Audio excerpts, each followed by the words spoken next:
You know what? I'm not even really sure if I'm live, but I think I'm live. That was, you'd think that I haven't done this before, but I have. I'm not great at it. All right. We'll see. We'll see if that works. Well, welcome if anybody is here.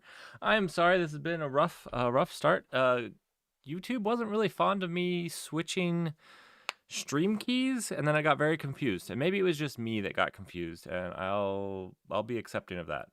Possibly just me.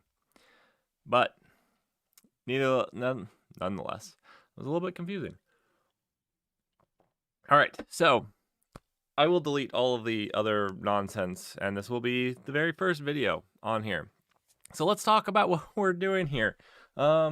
We are going to be doing some actual engineering. I know on my main channel I do a lot of engineering and like help topics, but I've always wanted to do a bit of just actual engineering.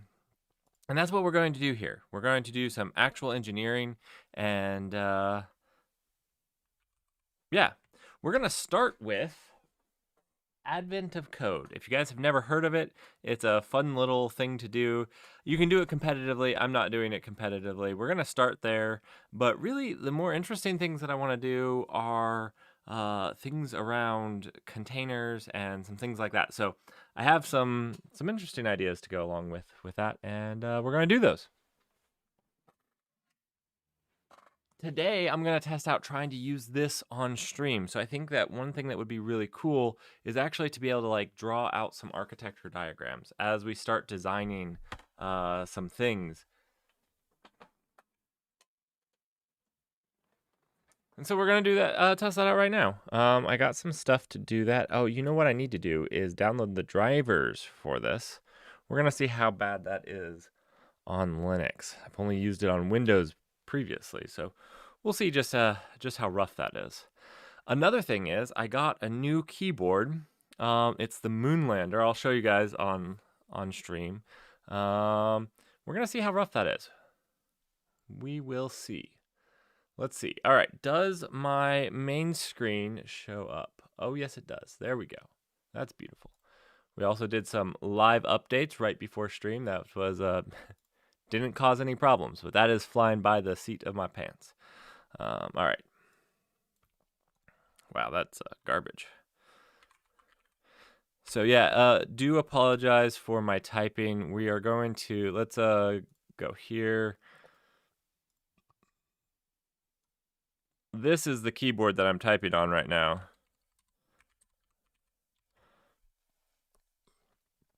I'm trying to do it for ergonomics so that I don't hurt my wrists any more than I have to. But boy, is this more of a challenge than I thought it might be. It's not the most easy thing to type on. I've only been typing on it for pretty much today, so like maybe it just takes a little bit. But like, what the crap are these keys? See these keys? They're not marked. Now, obviously, this is because you can set it up however you want, and you can program it, and that's great. But I'm just learning it, so you know what? I'm using the default. I don't actually know how to go between monitors to switch back and forth between work. I know how to, I found the keys to change which one they're on. So like this is going to, not that. Yeah, that will change which one it's on, but I don't actually know how to go between them. So keyboard problems here. If it gets really bad, I will switch back to my launch keyboard. You guys just let me know if it's getting that bad. Okay, let's test out this drawing tablet because I think it will be really nice to like explain things. Drawing with the mouse is not optimal. Not that.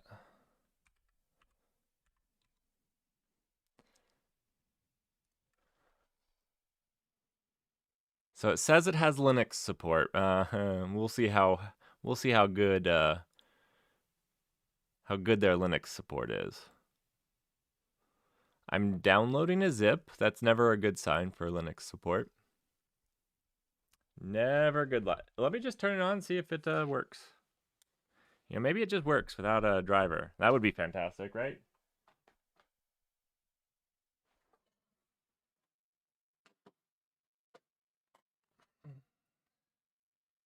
So the first thing that we're going to look at doing today is just the first day of I got super busy. I was going to actually prepare. Okay.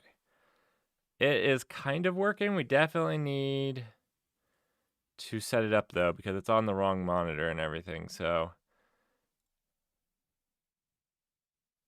oh, it's still not open. Okay. So yeah, let's go ahead and look at Advent of Code.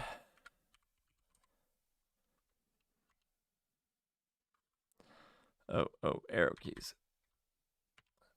We're going to do this just kind of as a warm-up. Obviously, there's already been day 1 and 2. We're going to start on day 1, and we're just going to do this in Rust. It's going to be a learning experience for me. I've been wanting to learn Rust. This is going to be my excuse to learn Rust, because one of the projects that we're going to do on this stream over the next year is we're basically going to build Cube Builder for Rust, because I didn't realize how nice Cube Builder was for, just building out your project. And I just built that on stream the other day, and it was a lot of work, and I feel like we could use one of those for Rust.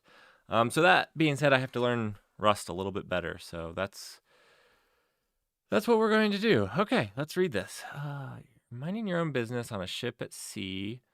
That's good. Minding your own business is always a good thing. Oh, here's a deb package in that zip. They literally just put a deb in an RPM. This is probably like a tar archive of the code. Oh dear.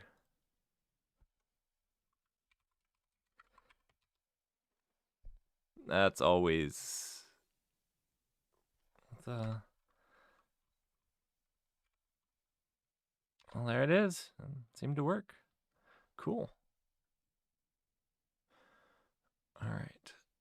Then what we can do is we can bust out over here. I think we can pop up Krita, and we can draw. And what I'll try to do is I'm going to get a repo for the Advent of Code and everything.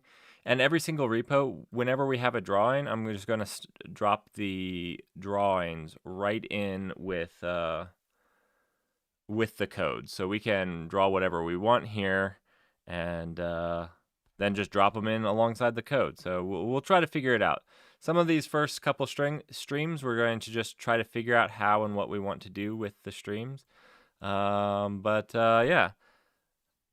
Oh, wait.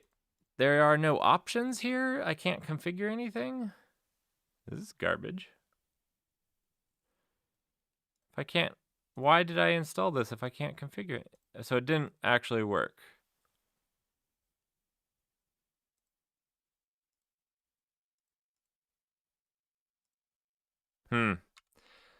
I might have to play around with that a little bit. I wonder if it needs like special privileges. One second, let me try launching it. It might need launched with like special privileges. Yeah, I'm gonna have to look into that one. I've never tried to use a drawing tablet. The reason I need to configure it is it's actually trying to draw on my little laptop monitor that's not being streamed out. So I need to configure that somehow. But anyways, that was the idea, is then I can draw over here nice and fluidly without a mouse and make some nice drawings and upload them with whatever code we do. All right. The other thing that we need to do is we need to go over here.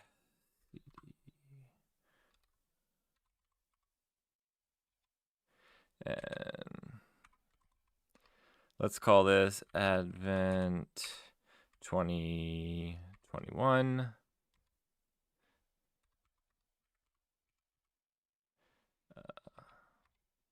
And all right, so let's do day 1. We'll just make this in its own directory. I think like sometimes you just will copy them over, but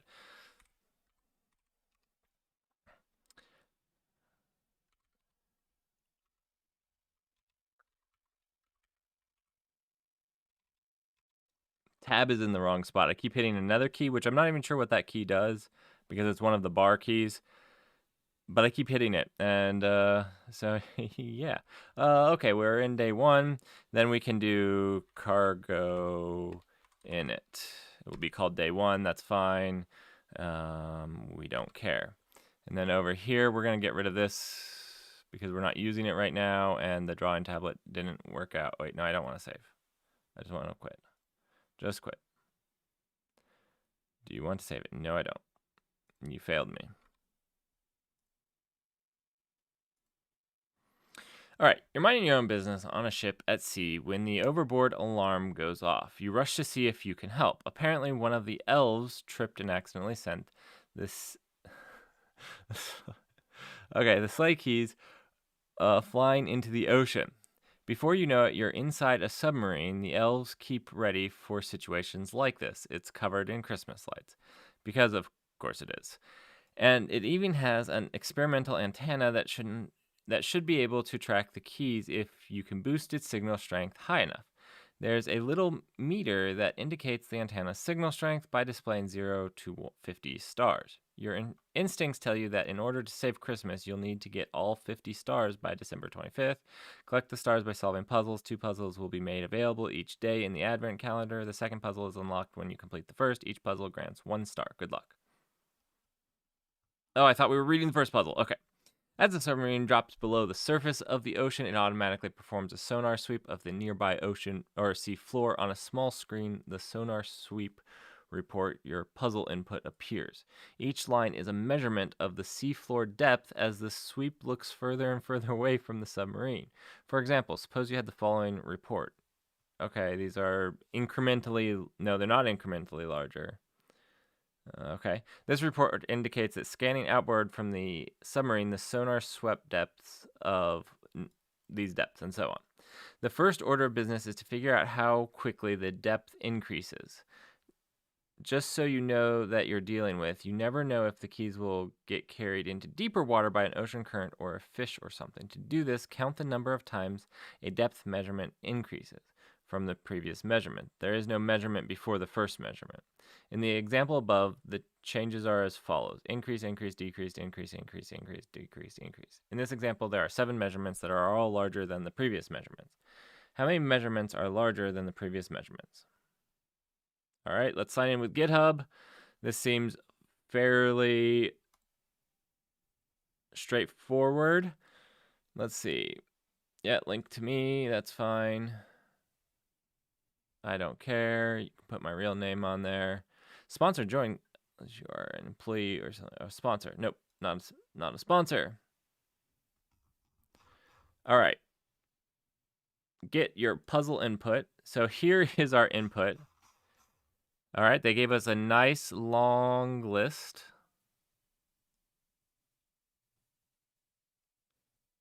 Beautiful. And we can see it's steadily increasing.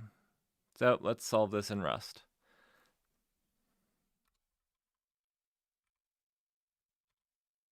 Man, I really wanted this to work. Come on.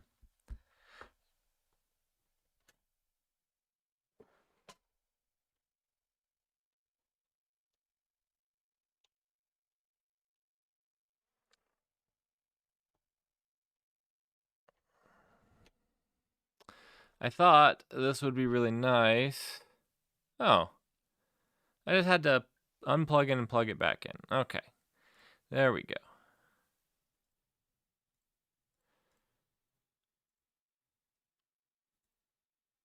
I do not want it going across all displays. That's redonkulous. We're going to hit that display. Yep.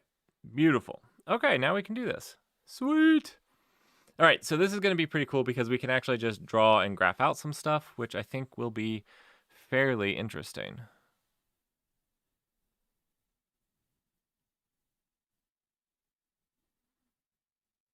All right, and we don't need to set any more of that up.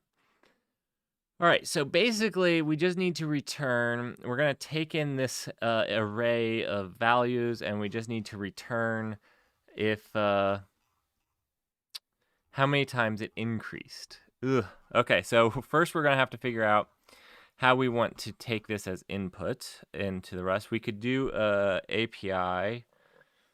We could use a project called Clap. It's been a little while since I've used it as a command line input This just does the, it's like Cobra for Go, if you're familiar with Go. Full feature library for parsing command line arguments and subcommands when writing. But that doesn't really input a file. So do we just want to read a file? That might be the easiest way. Do like a comma delimited list or a return. Actually, that's probably the easiest. Just paste this into a file. That's what we're going to do. Paste this into a file, and then, how do I do control freaking A? Wait, control is Z, so ZA. There we go. Copy. Yes, control is Z, because that's how we roll. All right. So over here, we're going to actually open a folder, and we're going to do Advent of Code 2021. Here we go. Day 1. In here, in day 1, I think, I don't know where it will read from. It might be in here. So let's do here, new file, and this will be input. And in input, we're going to just Control V, Control Save, done. All right. So there's our list of inputs. Now, first thing we have to do is figure out how to read in a file from Rust. Actually, never done that. Let's do this. Read in file Rust. It's like the second search result, so it means we're in good company.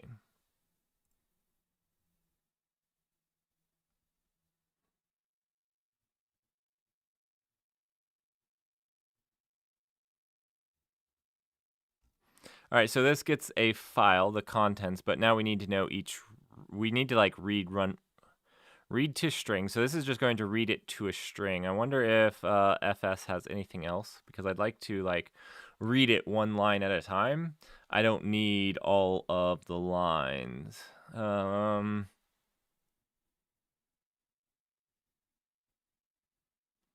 Okay, we might be able to use this. Let's see. Here is the file in, so let's see.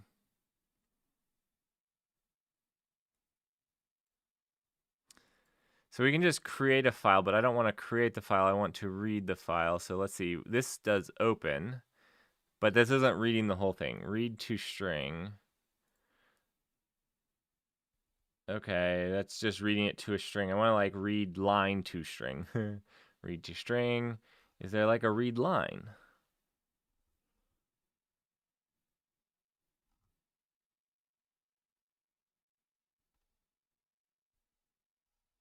Let me just try to search. All right, no line. What else would they call it? I don't see.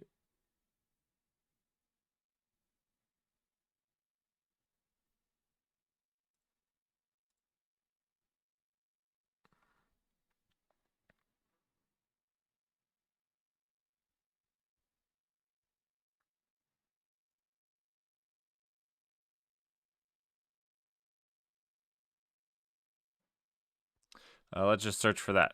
Rust file read line.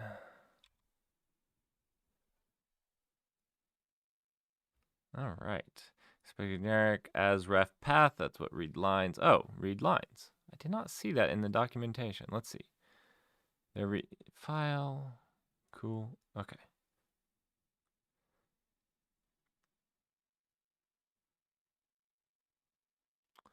Oh, okay. Let's look at what they did here. Wrapped in a result to allow matching on errors, returns an iterator to the reader of the lines of the file. So here they just let the file open. Oh, okay. Okay, well, we're copy and pasting this. I'm actually not sure I completely understand what's going on here. But let's look at this in the editor where the... Oh, actually, let me make this a little bit larger. There we go. Always shout at me if it's too small for the stream. All right, so what we're doing here is this. Readlines is a function that returns an IO result of lines of a buffer file reader. Okay. And then we're just opening the file name and returning the lines. Okay, I think this makes sense.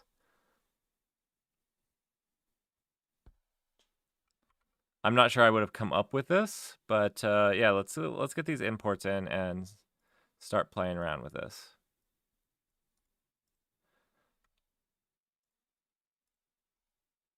I don't know what I just did.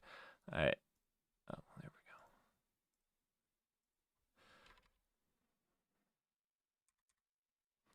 we go. All right.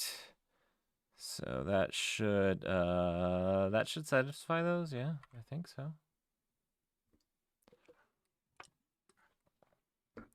If you're watching this and you're wondering what this is all about, this is time for me to hang out with you guys, and we're gonna design some stuff. Again, we're starting out simple. I need to learn how to stream code in front of people. Not super comfortable with that. So that's one thing. I also need to learn Rust. That's another thing. That's what I'm doing this December, is learning Rust.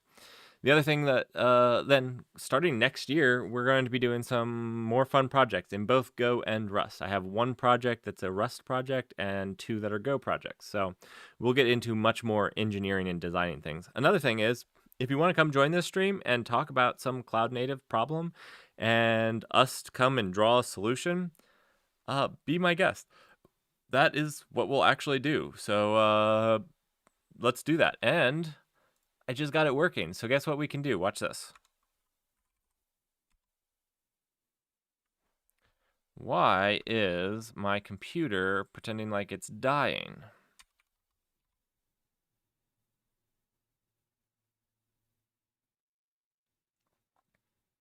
What am I doing that's so single-threaded? I am doing something single-threaded. Let's see. There we go. Oh man. This tablet software is horrifying.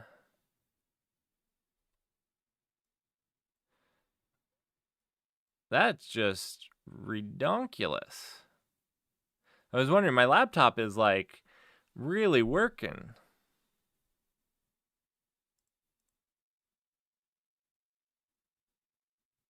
And it's just not multi-thread, but I don't even know what it's doing because I'm not using the tablet. I wonder if it will go off if I turn it off. This is a silly number. Let's just do it to like 2,000 tall. I don't know. We need to come up with a good. Anyways, let's see if this works, and then I need to work on this driver. This driver for Linux is barely passable, and then Krita just. Oh, and then Krita just died. I don't know of another application.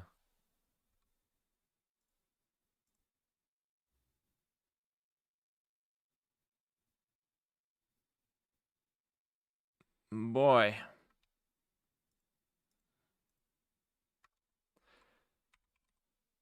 That goes that plan. I can draw some other applications than Krita. I've just used Krita before. And like Krita, I guess I've never used it on a Linux machine. Okay, there we go. So what this should be able to let us do is whenever we're designing, even like this problem, we can go ahead and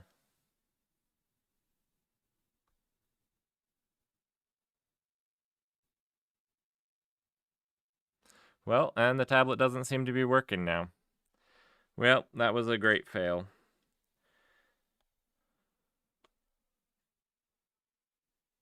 Yep.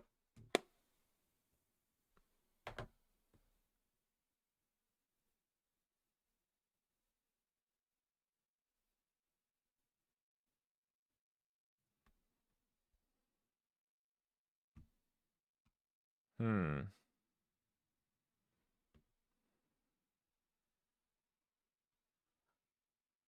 Nope. This is what I give the, I don't know, I want to call it SenseLab Linux driver.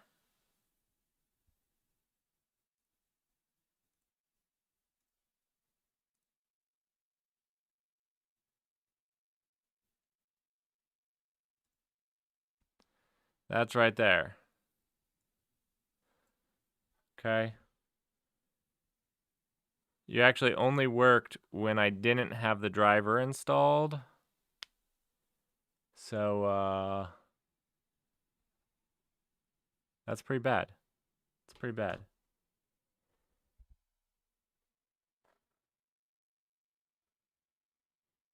Now let's see if I can't remove it and get my computer to calm down.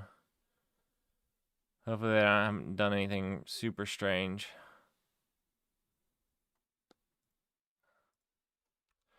All right. Oh yeah, let's get back to this. Reading a file. This looks like it should work. So 4 lines in lines. Okay, let's do this.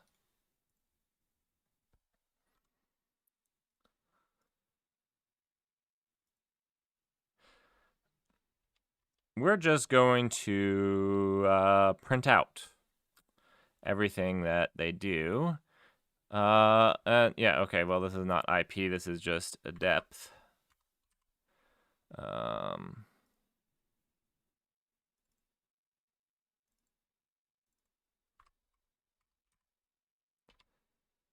And let's, I don't think this will run. Wait, will this run? Oh, file names is going to be called input. Okay. So let's check this out. I think this will work because all we're doing is printing each line. We'll get into actually how to solve the problem in just a second. And the SenseLab stuff is still destroyed. Anyways, I'll have to dig into that. That's disappointing. Don't say you have. Maybe I just need to restart my computer and it will work. Who knows? All right.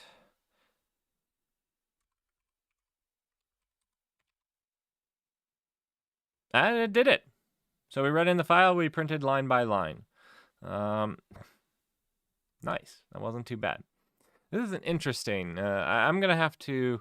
This where I think is kind of the generics. I've never really gotten into generics in Rust, so this is.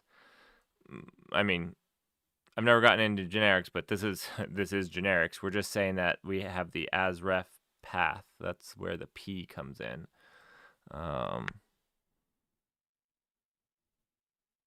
I don't really feel like we need this. We could just say this is a string too, but maybe we do need it for some reason for like yeah. All right, so now let's think about what we need to do. All we have to do here now is to tell if the next one is larger than the current one. Now, this for loop, 4 lines in lines. So this is where I don't know what this gray mass is. Is this isn't actually code, is it? I don't think so. One second, I gotta go back over here to see what. Yeah. Okay, this is like actually the editor. So another thing that you guys might have noticed is I got one that actually works. I used to use Rust. This one. This was like the Rust plugin, but it is not the one to use. I am using Rust Analyzer. It actually works, unlike the Rust plugin. So, anyways, this is giving you, I guess, what it is. Oh, yeah. Okay. So, yeah, this is telling you what lines is. Okay, that's kind of interesting. It's telling you it's not part of the code here. This doesn't get checked in or anything. This is lines. It's just like an inline note of what it is. So for line, this is a result of string or error in lines, which came from read lines.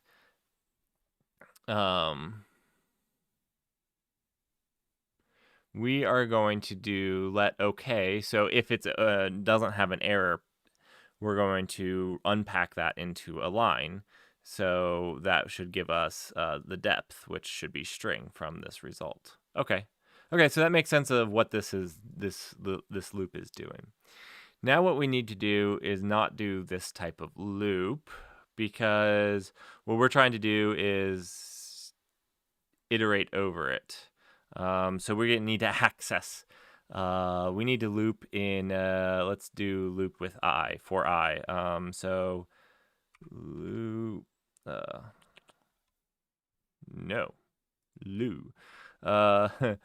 Rust.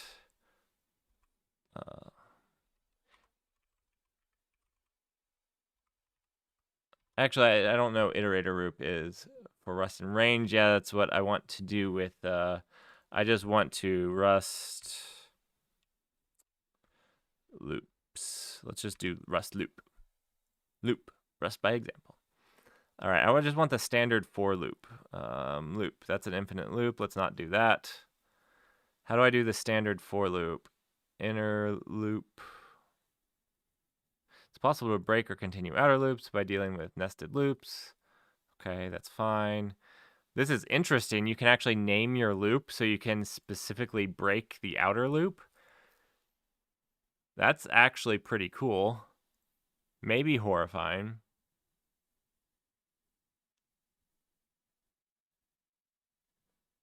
Let result equal loop. Okay, so this is just returning from a loop. And this is going to have a result of 20 because it breaks it and multiplies it by 2, and that is returning it to the result. Okay. What is the actual return? Is it just the number of times, or does it want us to print out? Yeah, it just wants us to give the answer of how many increased. Okay. So all we need to do is print out the total number.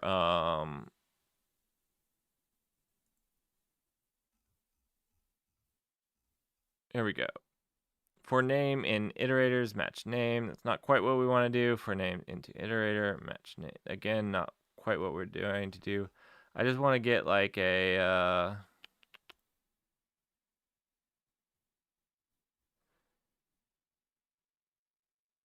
I just want a standard for loop. Can you not do a standard for loop? You know, like the for I equals 1, I plus plus.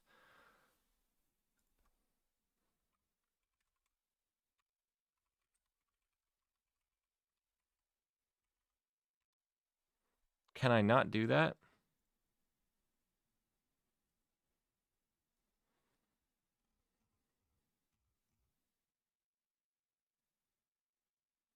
I guess I could just, while I is, like, I can just do this and access it at each one. I mean, okay. The label part is pretty cool, though.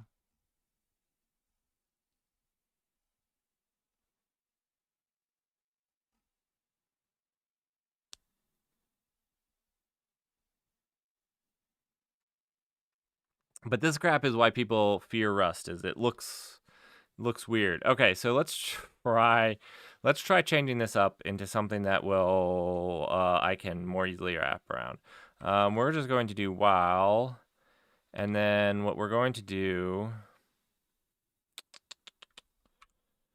I said equal. I don't know that equal was the right thing. Let me check. Was while the right thing to do? Yeah, while let is what we really need to do. Or we could just use the work loop keyword, right? And then just break. But I was thinking about doing like while I is less than 10, but not quite like that. Let's change that up again. While so while I is less than read lines. Oops.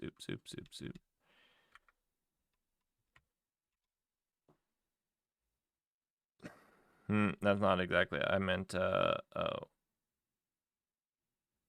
in lines. Lines is the variable. Lines dot length. Is there a length? Is there a length? Count. Count is acceptable. I'm just guessing that count does what we want. That's not what we want. I don't know how to use this keyboard. Oh, still don't know how to use this. Nope. Nope. Still off. I'm just guessing now. Where's my curly braces?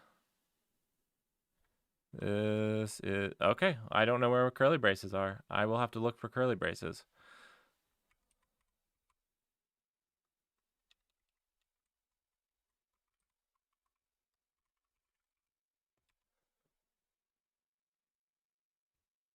I'm just gonna pull that up over here to the side. Where are my curly braces?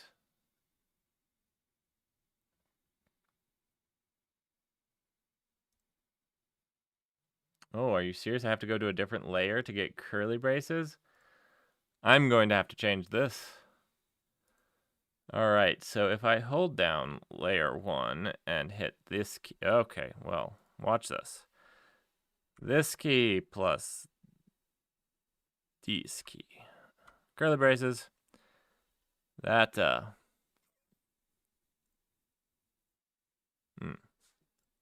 that's going to be weird.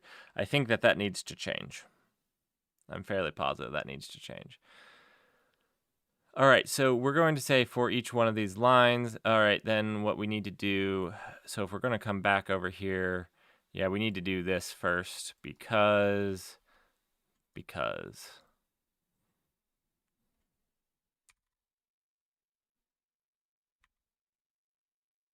I don't know how to go to end of a line either.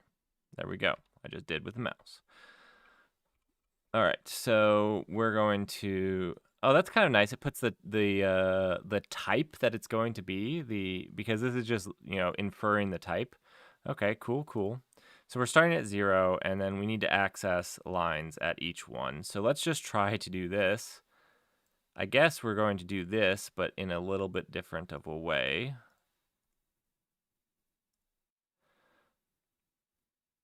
Sorry, I'm using the mouse so much. I'm forcing myself to learn this keyboard, so I have to use it. But yeah. We're gonna have to learn to flash it because that's garbage. Absolutely cannot have. I can't have to go to a second layer on the keyboard to use curly braces. That's just not acceptable. All right. So here we're going to do lines.count, but here we're going to say for lines dot maybe it's not dot. It shouldn't be dot. We can just do bracket access of these, right? Nope. Control Z. Control. Oh, I can't do Control Z because Control is holding Z. What the garbage? No. Okay, I'll have to figure that out.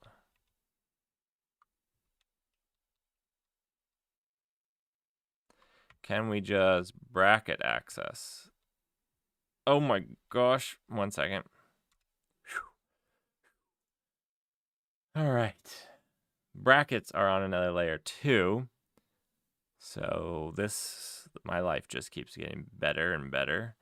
They're down here at I. There we go. So does this work? We're just going to comment this out. Oh my gosh. The arrow keys are not how you would expect, of course.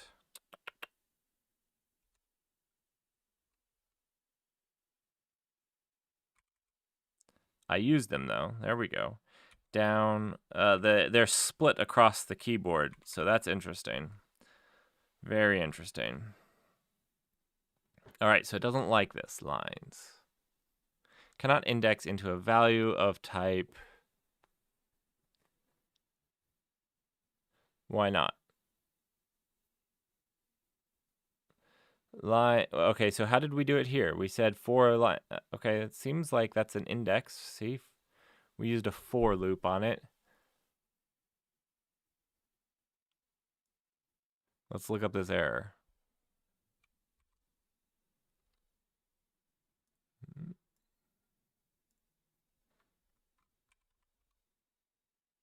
I did figure out how to paste, so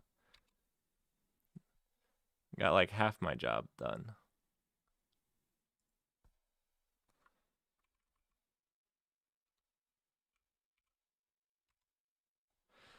Context value error. Okay, let's see.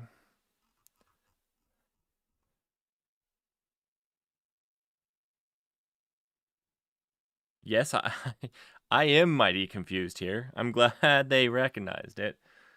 Glad they recognized it. That's a acceptable statement.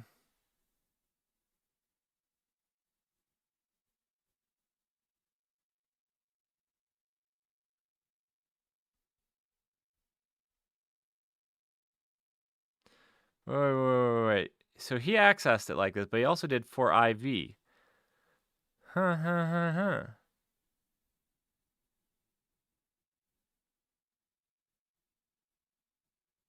Wait, you are iterating over a range of indexes from 0 to v dot. Ooh, I used count. I don't know if that.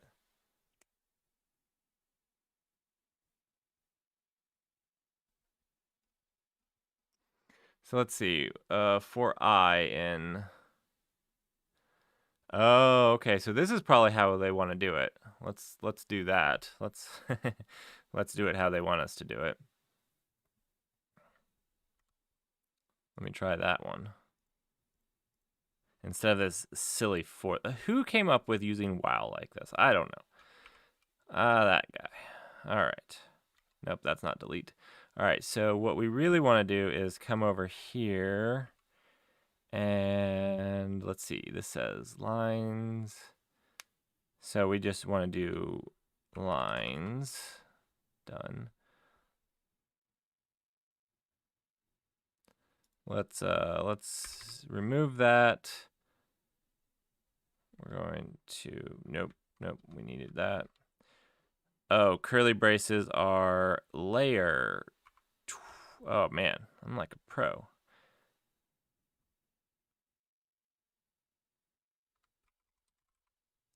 And then can we index this in here like this?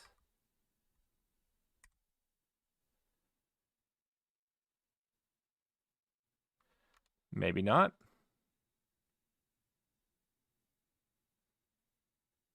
For I in. Now this is a vector, which maybe just the object we're using doesn't support this. Actually, they're complaining here. This one of, or an operator found keyword in, expected one of 8 possible tokens. I had 8 tokens and I missed them.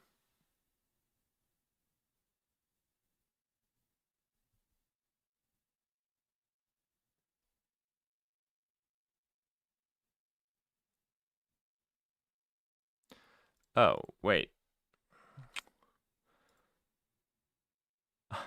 I'm missing the 4.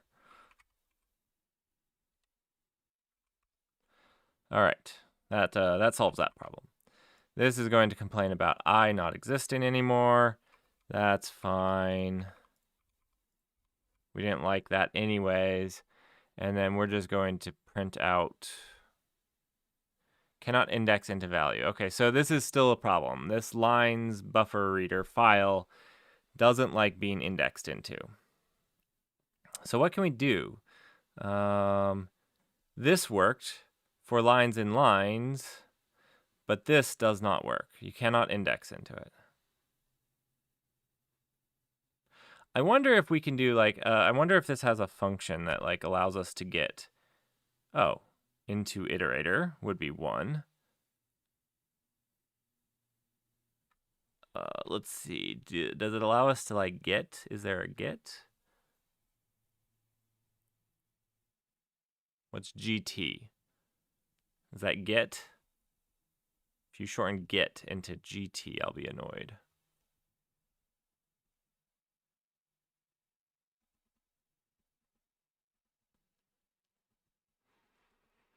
No, this is why I always go back to just using Go. Every single time. Okay, let's try GT.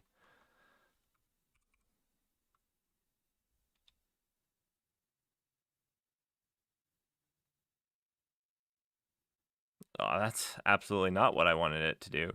GT is greater than. Okay, I get it. That at least makes sense.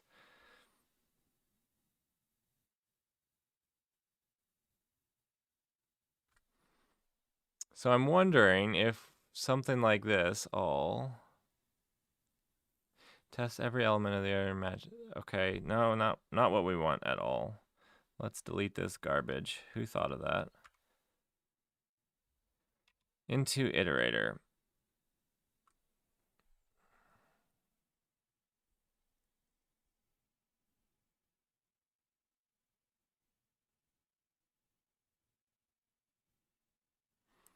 I just don't know why, if we could do 4 line in lines, we can't just grab a value from that. Seems like I should be able to, right?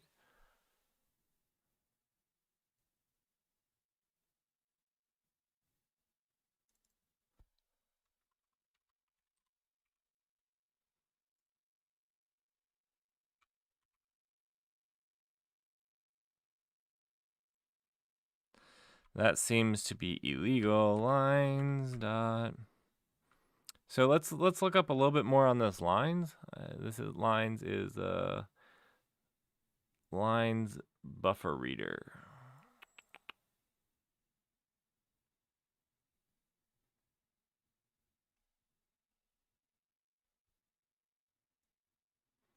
Let's check out what this is.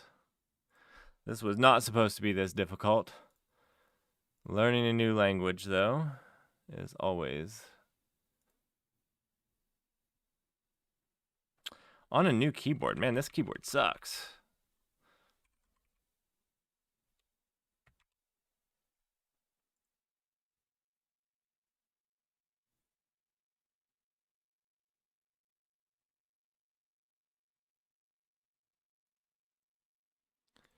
Okay.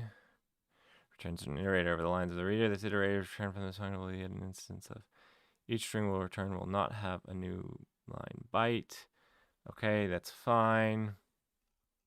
How do I use it?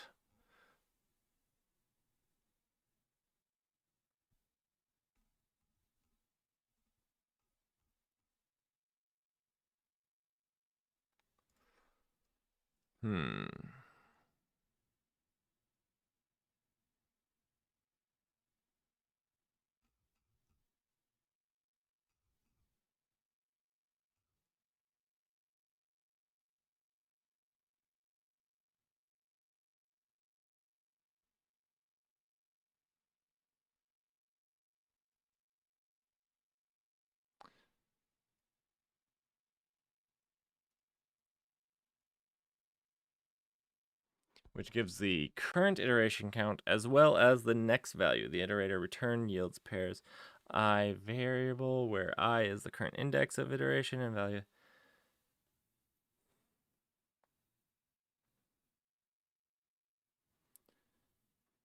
Okay, I can iterate, but I need to know this value and last value. I really didn't want to keep a reference, so like do 2 loops because that's nasty. Because basically we could just get around this by holding the value of the last one and iterating it on to the next and then doing our stuff.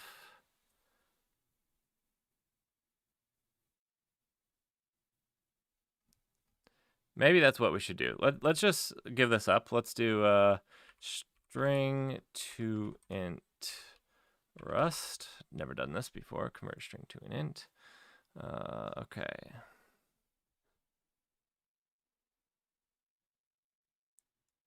Right here. I'm pretty sure calling unwrap is a big no-no, but we're going to do it. So we're going to delete this. And we're going to use the original because that's how we roll. That's not how we roll. Tab back up, tab back up. I don't know how to delete. I can go that way, but I can't go the other way. Well, that's garbage. All right. So let's make sure we're still functioning. It seems to be happy with that. Now what we need to do is we need to get this line, and instead of just printing it out, we need to make it a integer. So we're just going to unwrap this into an integer. Now what we need to do is we need a variable called last level. Ooh, you know what? Let last level, and then we're just going to set this to 0, right?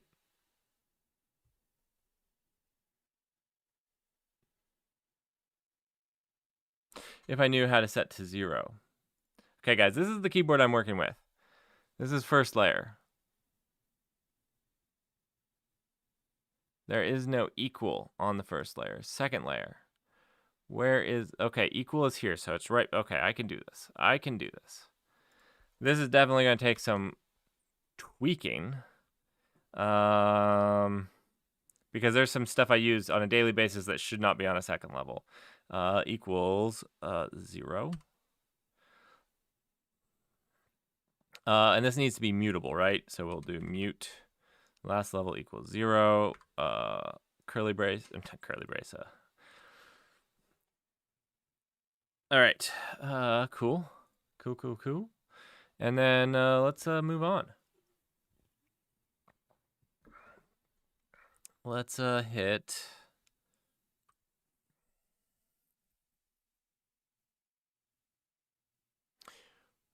What were we thinking here?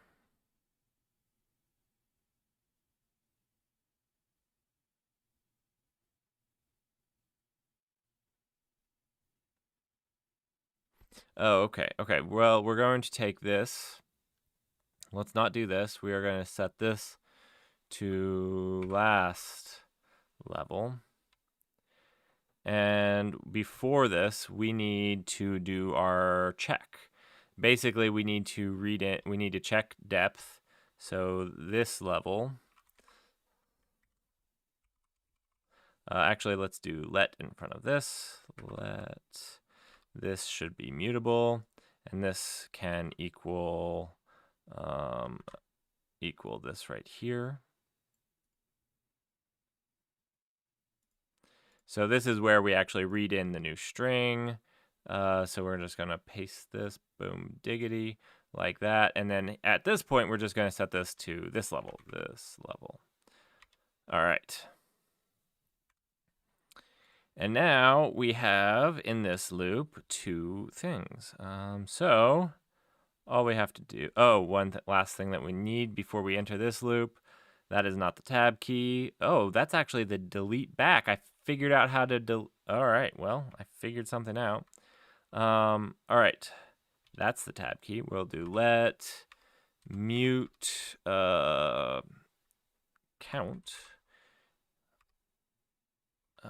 Count. No, I don't need to do that. I can just set it to equal to 0, which is that. That's a horrible. I need to look up if somebody is a programmer and uses this because, yes.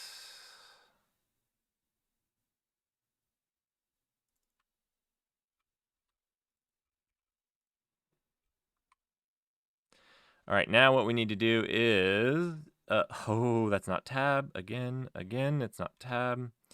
We do that, and then that's tab. Tab is with a thumb, which is mildly weird. All right.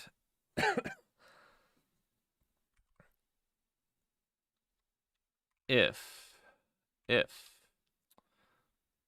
this level is greater than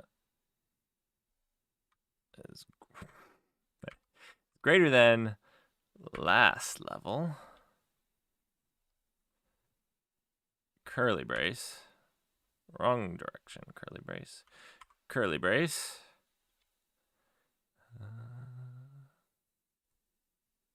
Can we do count plus plus? Is that a... Oh, except I don't know how to do count plus plus. Let's pull that over. Let's look at how we can do... Where's plus? Okay, it's right here. Plus. Up 3. Up 3.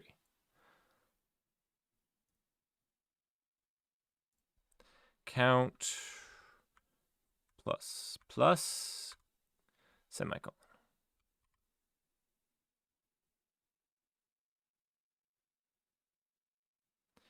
You cannot do that. Well, that's garbage. That's absolute garbage.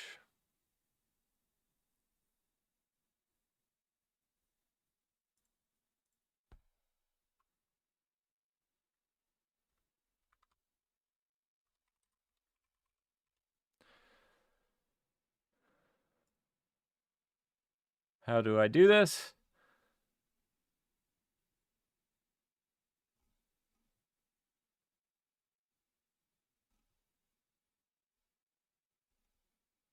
Rust doesn't have increment and decrement operators.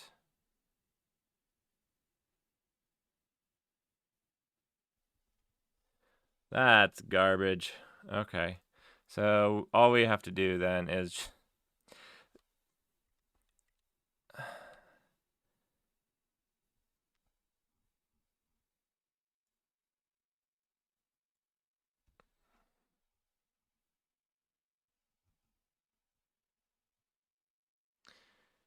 Inpost increment and decrement equivalents, while convenient, are also fairly complex. They require knowledge of evaluation order and often lead to subtle bugs and undefined behavior in C and C++.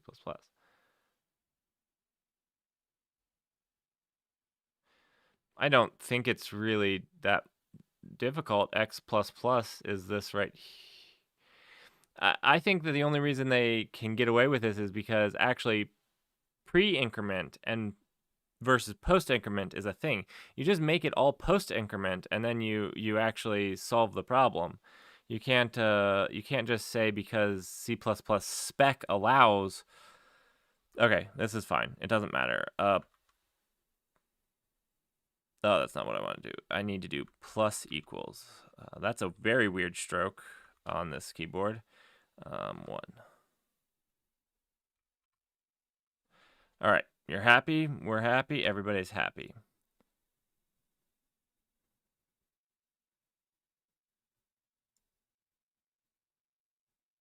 Now all we have to do is down here do print. Let's do print line. Tab. What is tab? Tab's right thumb. That I'm not sure I'll ever get used to either. I need to see what some other people have done with this. Tab is right thumb. I need to get like a little keyboard thing up on screen so you guys can see my struggle. What was I going to do? Oh yes. Oh yes.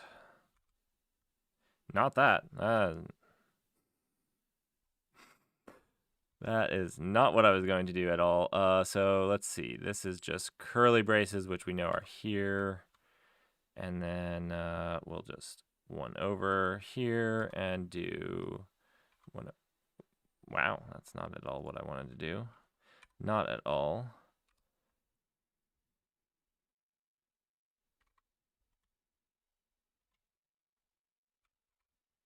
All right, let's see if this works. I'm mildly intrigued. If I solve this problem only running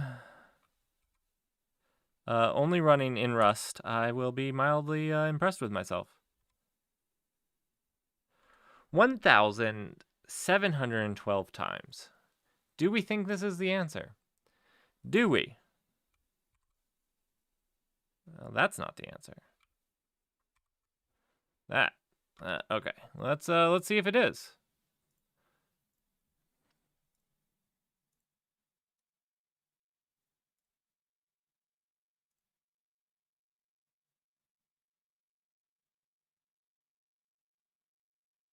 Okay, so my one thing here is I probably counted the NA. So let's see if decrementing this by 1. So let's see if we remove this and go to 11. We can fix this in the code.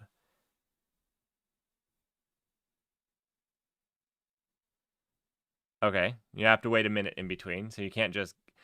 Yeah, they're keeping you from brute forcing this. I don't think that was too quick, but we'll see. I believe that this might be the issue here is because I would count the very first one as a hit,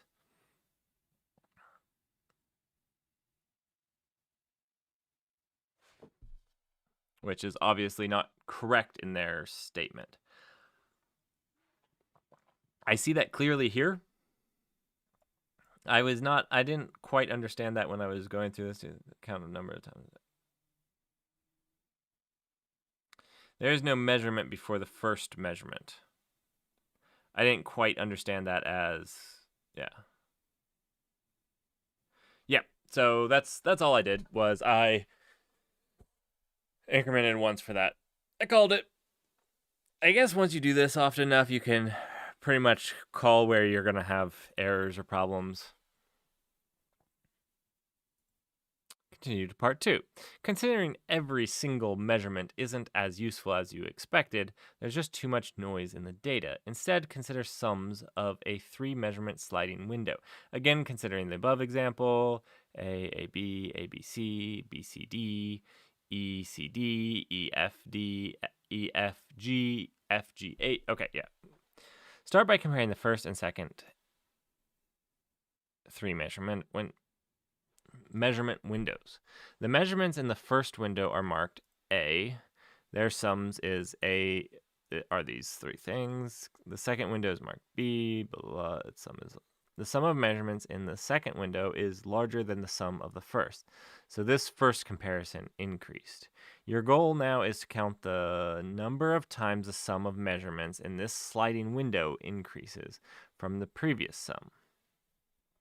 So compare A with B, then compare B with C, then C with D, and then compare C with D, and so on. Stop when there aren't enough measurements left to create a new 3-measurement sum. In the above example,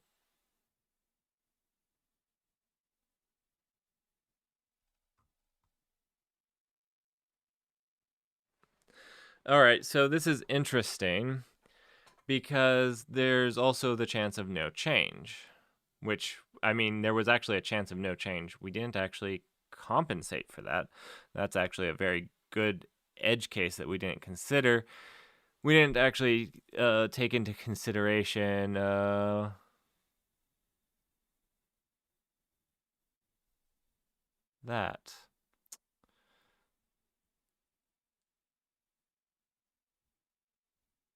All right. So the only thing we have to do here is we have to build a sliding window. Now,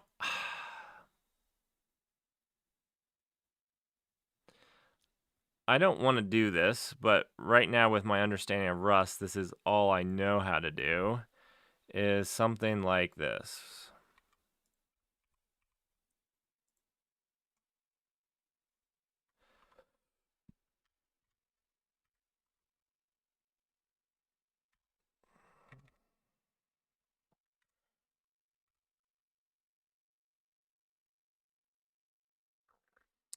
So, and then what we can do is just build yeah.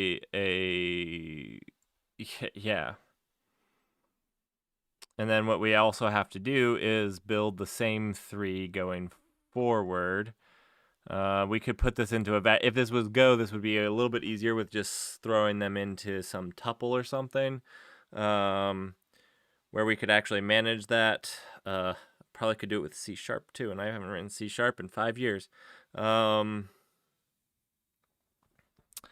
Rust, let's see if there's a tuple. Let's actually do that. I want to.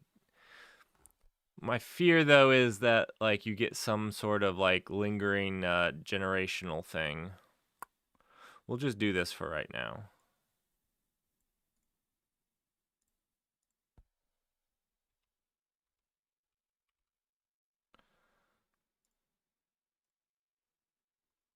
And then these can, ooh, do I know what alt is? Do I know what, is there an alt button?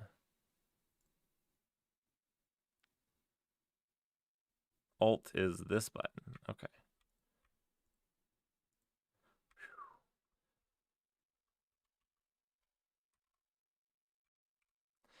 This is my next level, A, B, and C.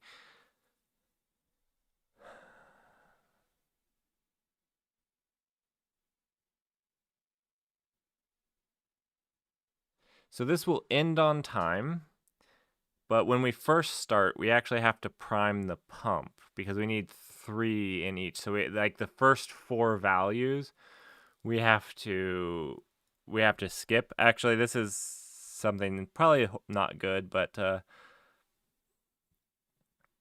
let mute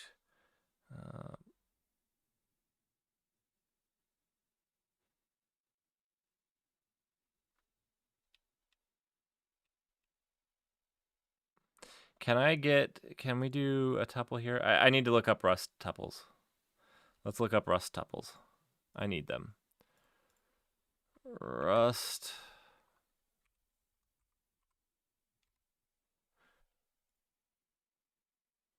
A tuple is a collection of values of different types. Tuples are constructed using parentheses, and each tuple itself is a value of type signature, where T1, T2 are the types of its members. Functions can use tuples to return multiple values, as tuples can hold any values. All right, so reverse. Oh, okay. Interesting.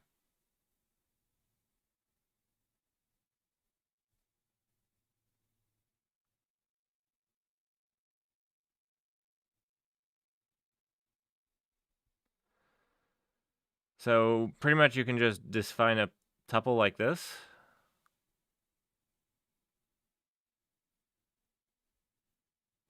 Oh, and this is letting you access them just like straight from the pair. This is like, okay. It's binding this to this and this to this. Cool. Okay. Not bad, not bad.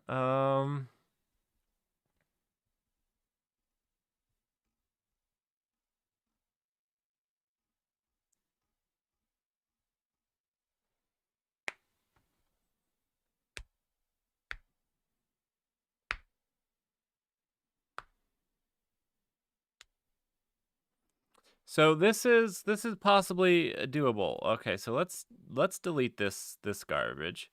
We're going to say that this is we're actually going to define this as a 0, a 0, and a 0, and that's it, right? So this is last level A, B, C, and C. Beautiful. We'll just do last level. We'll delete these because they were a garbage idea. We'll delete these and we'll do the exact same thing here where we're 0, 0, 0. All right. Cool. I think. Next level. And this doesn't need to be A because we're going to use tuples. Now what we are going to do is we're going to fill these up and then basically we can swap the last with the next. Or we can swap the next at the end with the last, which is what we did here, which basically should continue to work. Last level with this level, mismatch types expected, integer, found type 32, no? Oh, yes, okay. So we should be able to continue to do this. What we need to do is up here, we need to, we'll make a function. Let's do that. That actually just sums the tuples. Cool. All right. So fn, we'll call this some tup. Get me some tup. And this takes a, this takes a tuple. And we're going to, oh, we need to give it a type. Ooh. So this is a tuple of type. How do you give a tuple as a function type? How did they do it here? Okay, they just did it the exact same way with the variables in here. Okay, cool. We can do this. I was like, oh, I don't know how to I keep deleting because space and delete are right beside each other.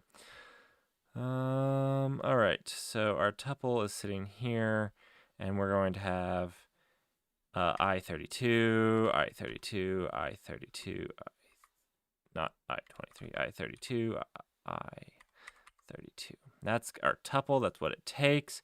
And this is going to return a I32.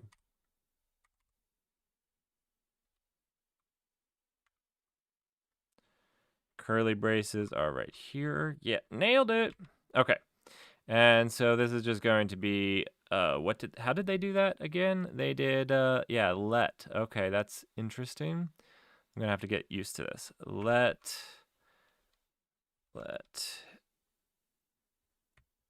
what is this? A B C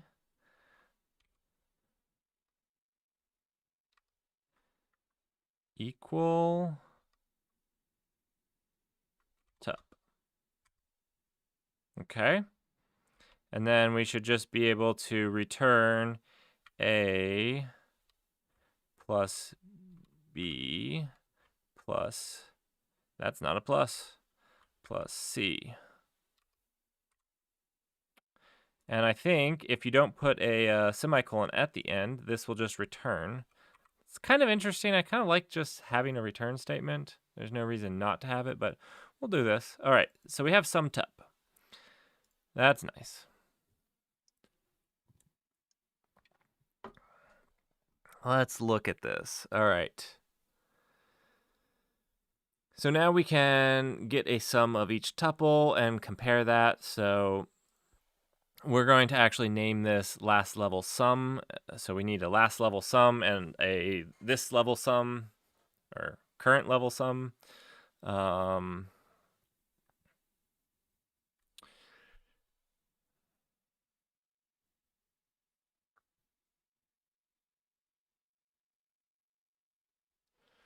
All right, so the next thing that we have to do is we kind of have to prime the pump.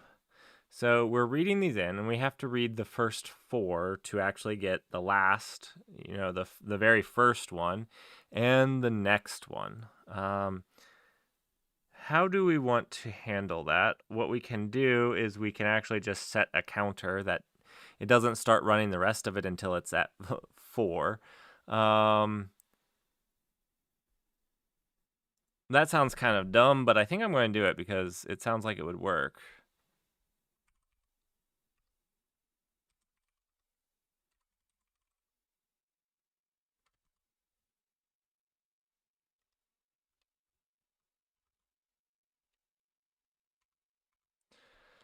So then we're going to, not that at all.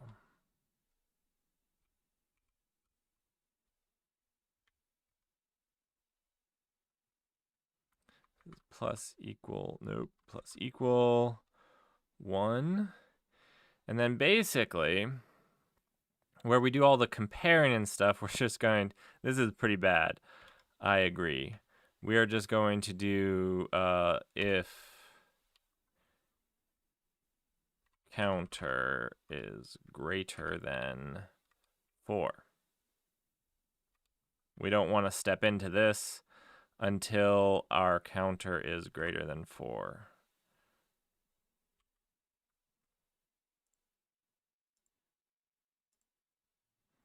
And then we'll close this up right here. Oh, curly braces are over here again. That's mighty confusing.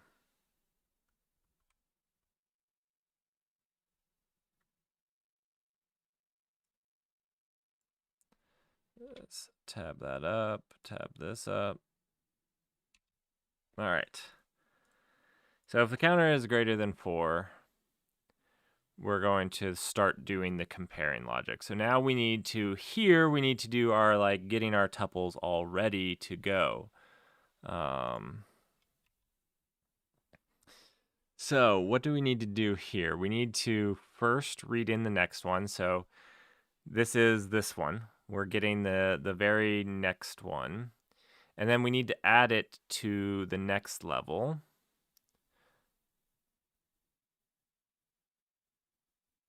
So what we need to do is set last level equal to next level now. Last level. Actually, the last level is already set to this, so we don't need to do that.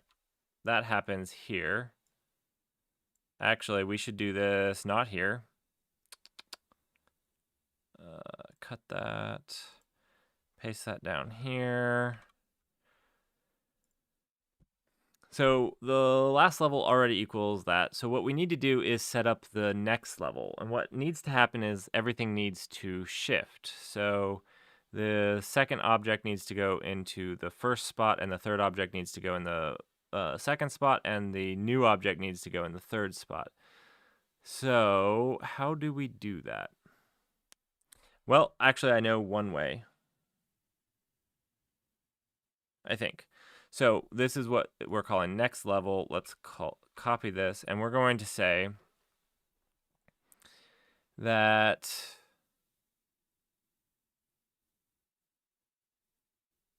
we're just going to do what we did down here, actually, this right here. Beautiful. I'm just going to copy and paste that. Let ABCD equal last level. And what we want to do here is then say let next level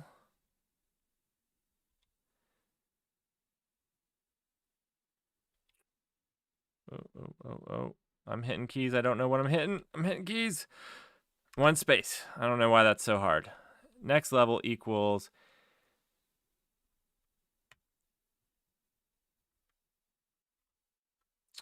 B, C,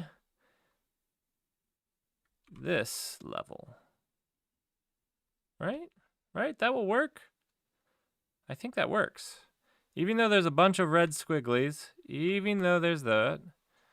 Okay, yeah. Okay, the red squigglies are gone. So basically what we're doing here is we're just splitting out the last level.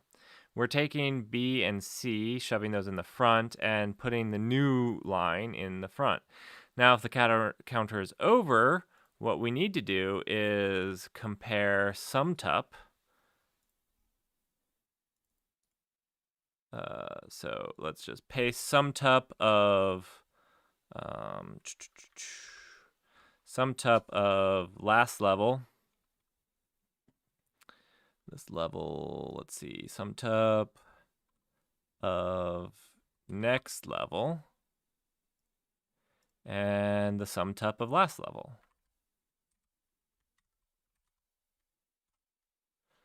Wow. Wow, wow, wow. Of the last level.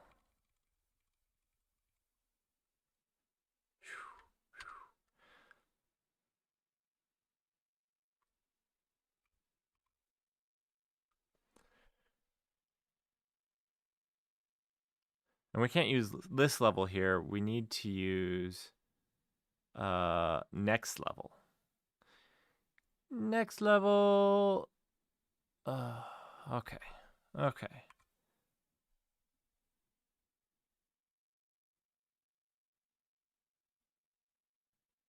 This is horrifying. But this should work, right? Because we're going to go through. The counter is going to be 0, so it's going to skip this.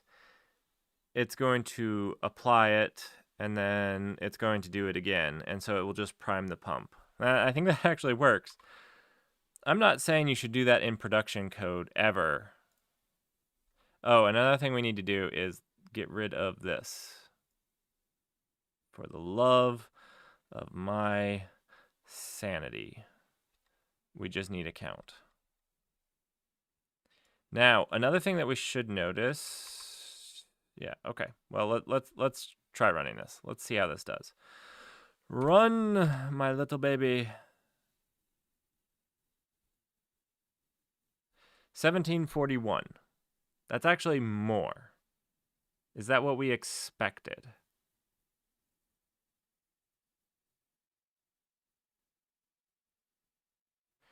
Wait. Value assigned to next level is never read. Maybe it's overwritten before being read. That's probably true. I never actually read these.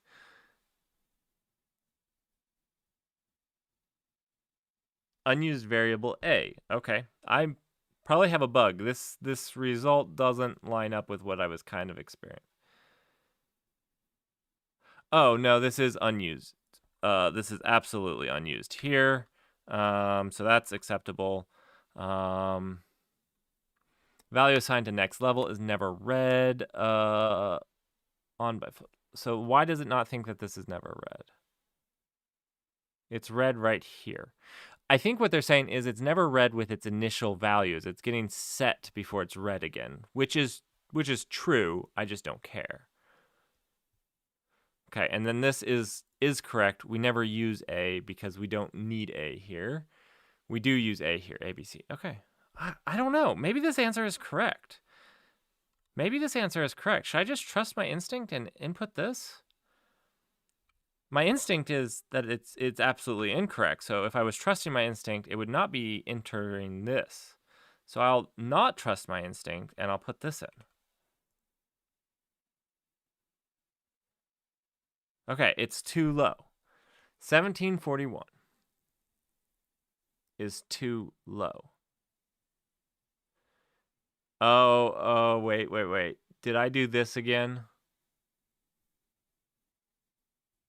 I thought that I actually skipped this with my no change. I didn't account for no change. But it said I was too low.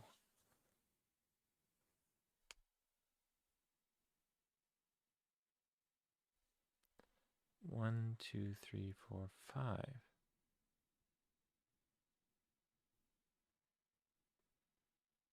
So there's more. This is only going to actually reduce the number.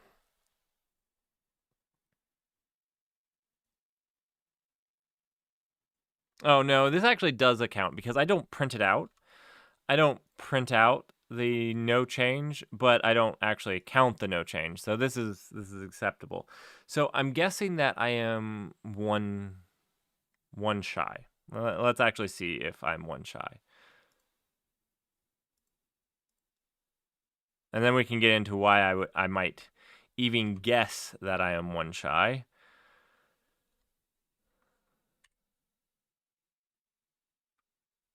That is one, right? 1741, 1742. Yep. That's still too low. Okay, so I'm doing something wrong. Let's go back. I was thinking that I might be one low.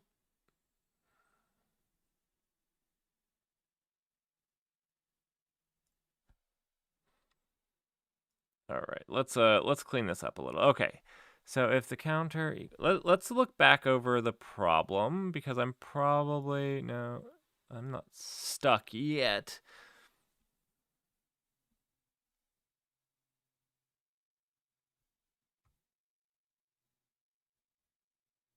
One, two, three, four, five, six, 7, 10.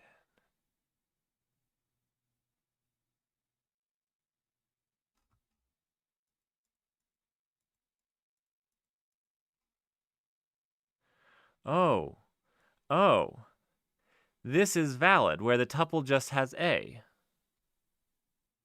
And I guess 0 as the other ones.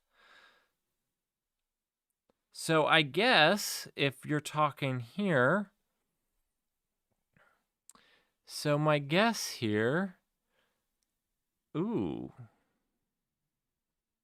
So this whole thing I did here with the counter is just hogwash. I was misunderstanding what they were wanting here.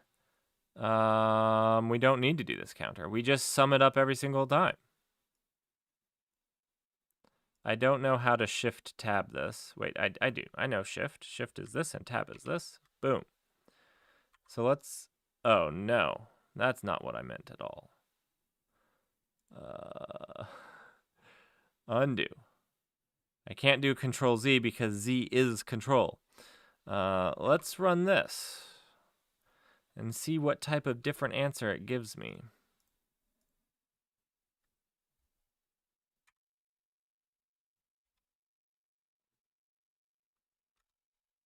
Well, it won't give me an answer if I just don't finish cleaning up the code. There we go. Different answer. Here we come. Here we come.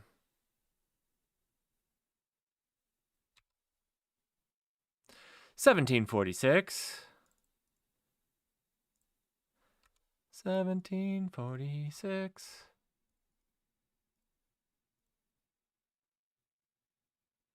Your answer is too high. Gosh dang it. That's only like 5 away from my original answer, 1742. 1742 was too low, 1746. I can guess and get this, but I don't want to do that. Let's figure out why mine is too high. All right, so let's go back here.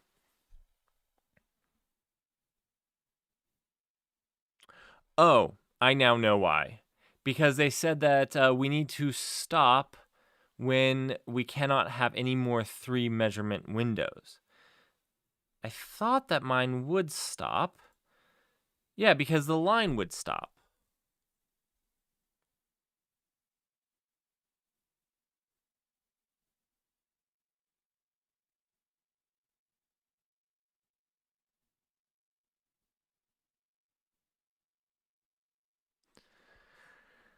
Huh, okay. Why is it too high? It's probably just 1 too high because of some loop error here that we're not accounting for. Some edge case. What edge case? So let's go through. The very first one. Oh, the very first one, because there's going to be no tuple in the... All right, so you know what we're going to do? This is going to fix it. Let's do edit, undo, edit, undo, edit, undo, edit. This was so much easier when I could do it with my keyboard. All right, but instead of 4, we're just going to skip the very first one. Because this one, it doesn't have 1 in each tuple, so it can't compare it. I almost guarantee this makes the desired outcome. 1744, which is less than 1746, and probably our answer.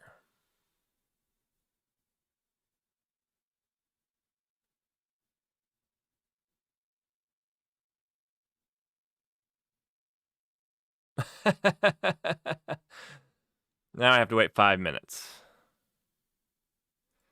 1744. Okay, so no previous sum.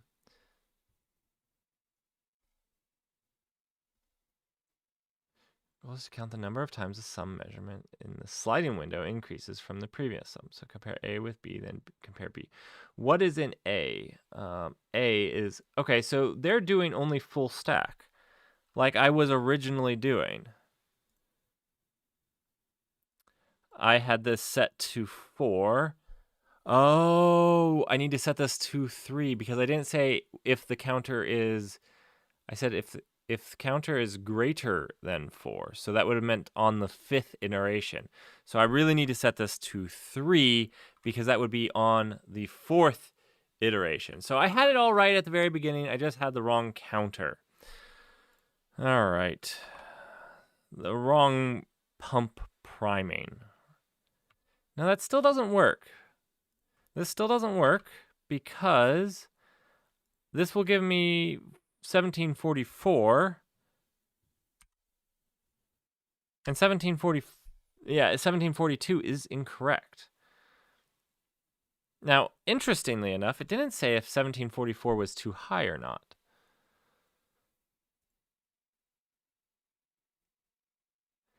But I know that 1742 is not a correct number. Now, why? Let me go back to the documentation. Why is this not? Considering every single measurement isn't as useful as expected, there's just too many noise. Instead, consider sums of 3 measurement sliding window. Again, considering the above example. So it's A, B, and C versus A, B, or B, C, D. That would be the very first one. That's 1, 2, 3, 4. That means we need to get rid of the very first 4 loops.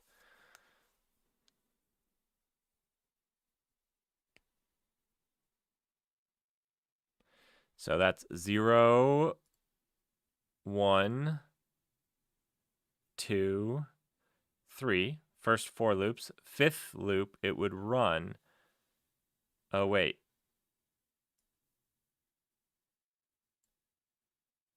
One second. We need it to run on the 4th loop, right? So, because we're priming we're doing the things beforehand. So we actually need it to go one more time beforehand. This is going to update us to one more run. So what this is let's, I wish I could draw it out if my tablet would work on Linux, but it's not working on Linux. What this is doing then is we're iterating over this, but we're doing it before the check, not after. So we could inverse this and do all of this stuff after, and then at the start of the function check it, but we're actually updating before the function runs, and that means this value in check is one behind. Okay, this makes sense. This is going to give us one more value. We're going to get 1743, and that's the answer. Now, priming the pump there is kind of a dirty way of doing it. I'm not going to lie. I think they're right in banning me for...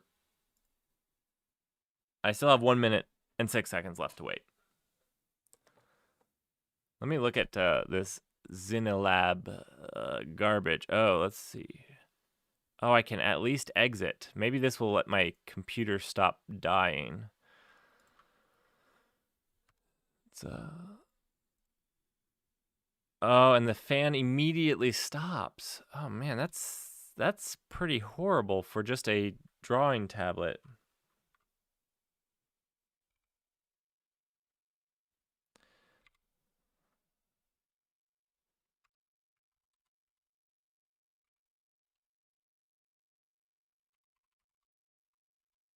Let's see.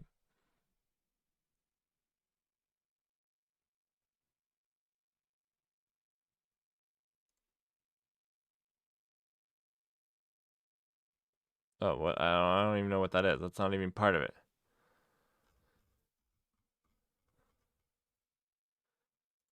Maybe I misspelled their names.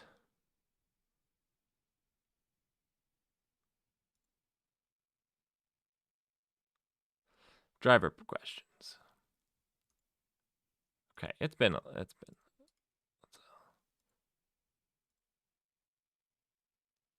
There we go. I fixed it. I got a gold star.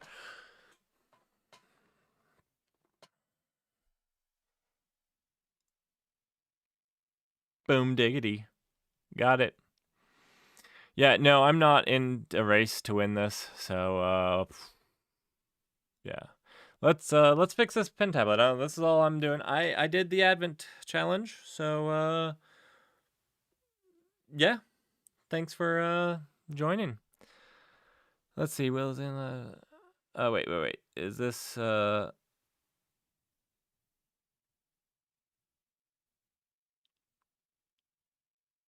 right. Windows. Is there Linux? No Linux. They said they support Linux, but they don't have any questions.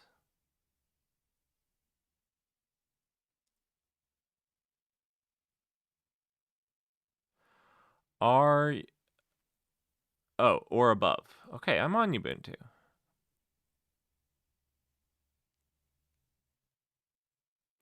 The driver installs for Linux consists of 2 files that will need to be installed, a deb and an RPM file. I'm sorry, you only install one of them.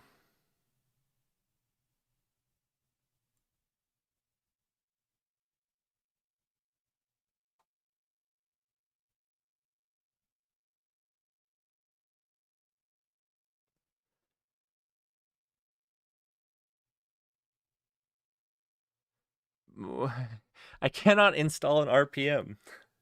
This is a little bit janky here. They're wanting me to install the deb first, and then I don't have RPM on my computer.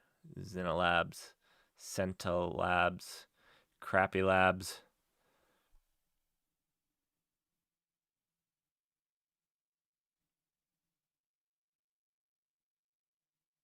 That's just not possible.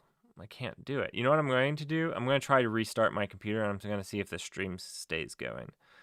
Because I am streaming through a different computer, but I've never actually done that before. So let me try that right now. Maybe that will fix it.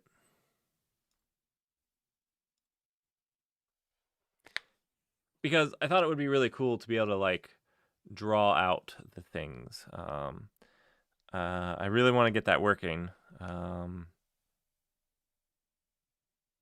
Yeah, I really want to get that working.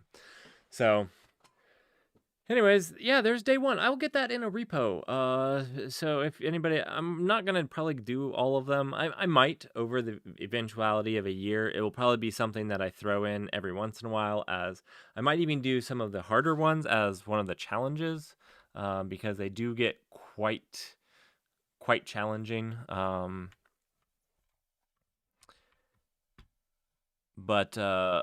But for right now, it's just having fun. And next week, I'm probably actually going to move on to some of the actual projects, which I should be a little bit better at. And I'll probably get rid of this silly keyboard. I don't know if get rid of is the right word. I'm either going to get good at it or I'm going to get rid of. I actually really like it so far. But boy, I'm going to have to actually do a custom. I was going to just use the default for the longest of time because I like just using the default when I can. But yeah. All right, there's my screen. Laptop's back up. Let's fire up Krita. Let's see if we can't get this thing to actually function.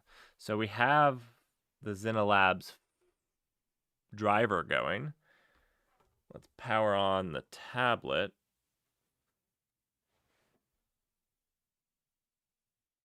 My fan isn't going too badly just yet. That's probably a good thing. It's not recognizing the tablet, though. I'm going to have to come up with some way to hold this.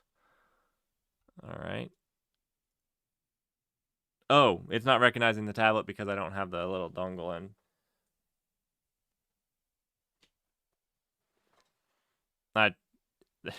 Look at that. It recognizes it. It's like magic. All right. Truth. All right. That's pretty cool. So we're going to be able to like draw out, we can do some like servers and talk about some architecture here with Kubernetes up here. That's a stop sign. Yeah, so this is one thing that I had really wanted because now these drivers are fantastically horrible. Check this out. I can hear it. You guys probably don't. Hopefully you don't, but it's not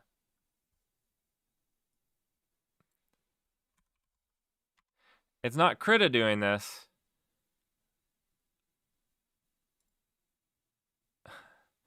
This driver is awful. Check that out.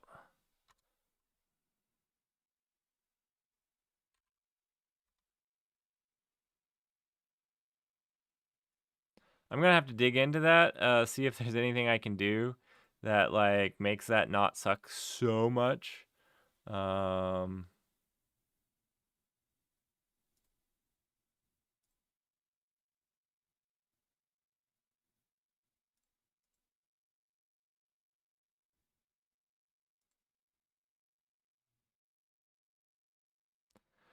right. Well, anyways, I hope you all enjoyed. Sorry it was a rough start. I I know that it was not nearly as smooth as I had wanted. I've been super busy, so I don't have as much time to set all of this up as I had originally desired to do it. So yeah, it kind of was a little rougher. Um, and YouTube has definitely not made things easier there on me.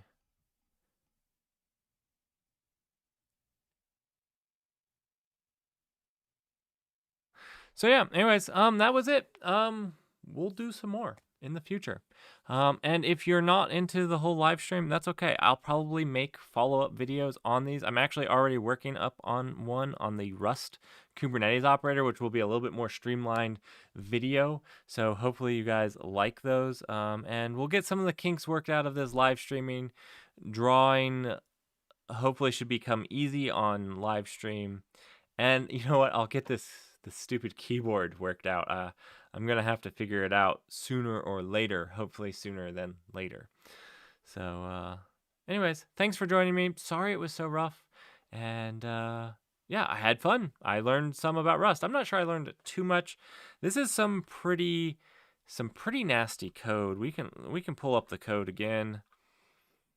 It's I don't put on my resume code. I only show it to you guys because this is the learning experience I want to show you guys. I'm learning to do Rust. I'm learning Rust, learning a freaking weird keyboard, and doing it all live for you guys. So, yep, that's what it was. There is no curly braces. I'm going to have to look up some way to put curly braces not on a different layer. That was embarrassing, to say the least. And yeah, I'm gonna have to hit up some of my friends. I know actually one other person that uses the moon lander, and we're gonna have to see. We're gonna have to see how that goes. So, anyways, thank you guys for joining me. I will do these twice a week, and if people are liking them, I'll keep doing them. If people aren't liking them, I'll stop doing them. So, have you guys a fantastic rest of your day.